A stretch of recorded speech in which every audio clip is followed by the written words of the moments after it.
Hello everyone, I am Rakibul Hassan Khan, Assistant Professor of Assam Downtown University. Today I am going to discuss about keratoconus.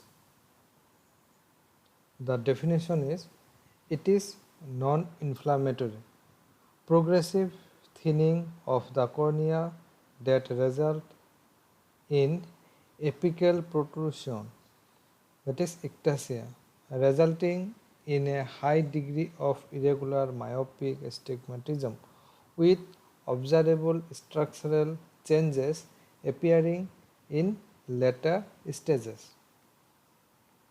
Here, keratoconus is a progressive eye disease that causes a thinning of the clear front surface of the eye, that is cornea, and distorts the cornea into like a cone shape.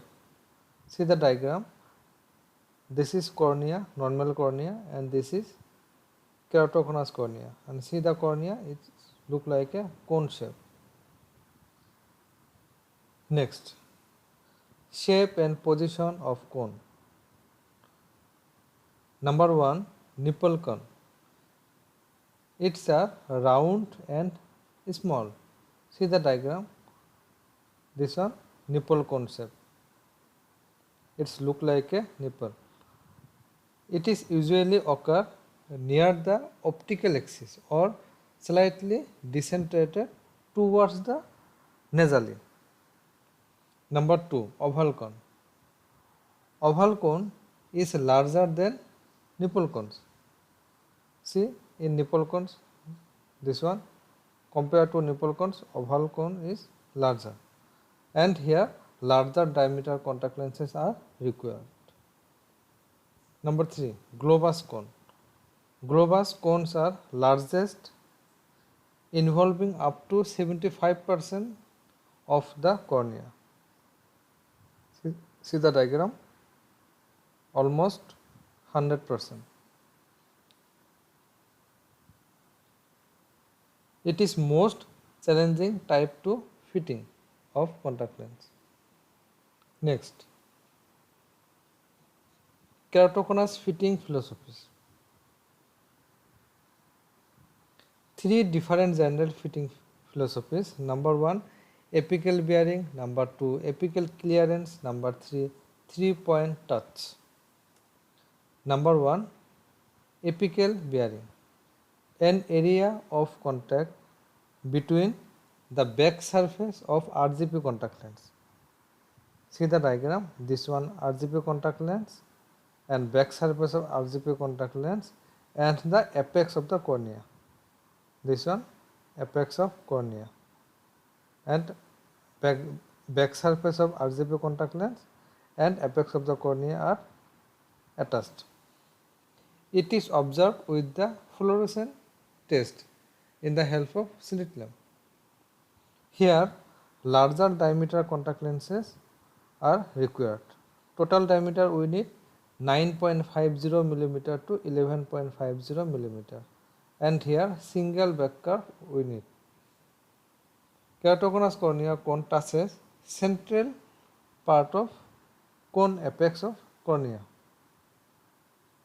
Here, lower edge is turned away from the cornea. See the diagram, lower edge of contact lens away from the cornea.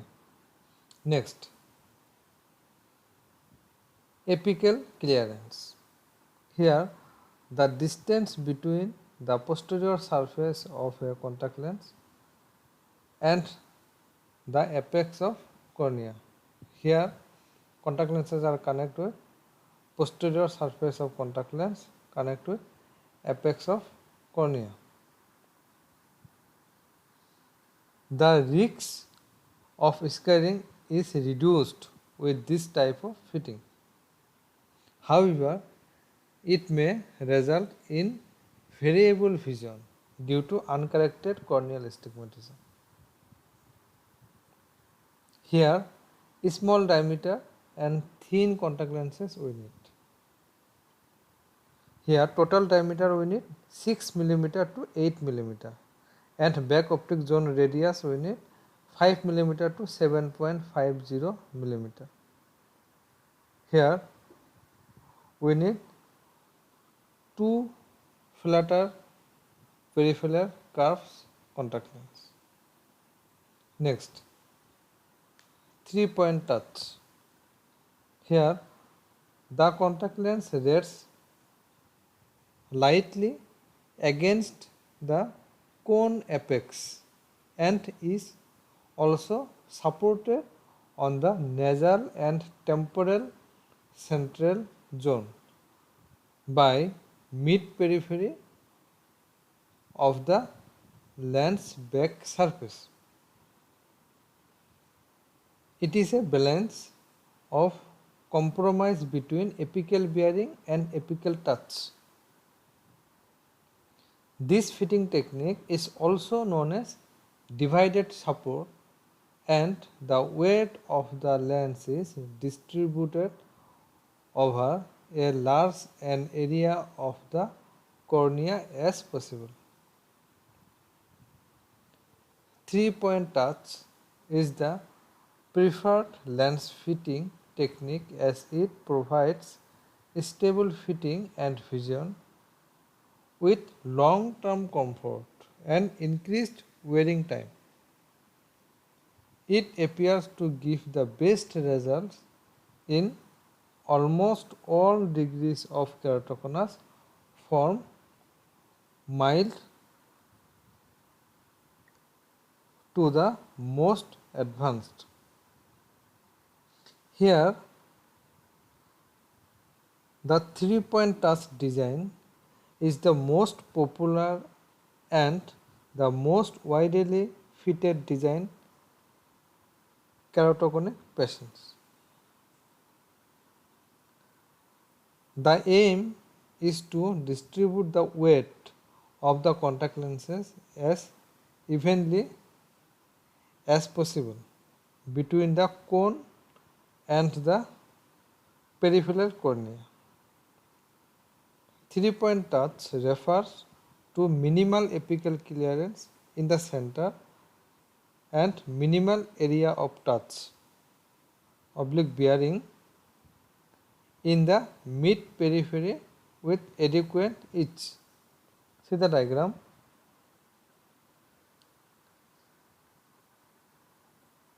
This one, 1, 2, 3. So 1 is this one, 2, this one apex 1 and 3. 1 and 3 is periphery. So slight apical touch here, this one number 2, and paracentral clearance, this part, paracentral clearance, and mid periphery bearing, this one mid periphery bearing, and peripheral clearance, this part, this peripheral clearance. Hope you all understood the keratoconus. Thank you.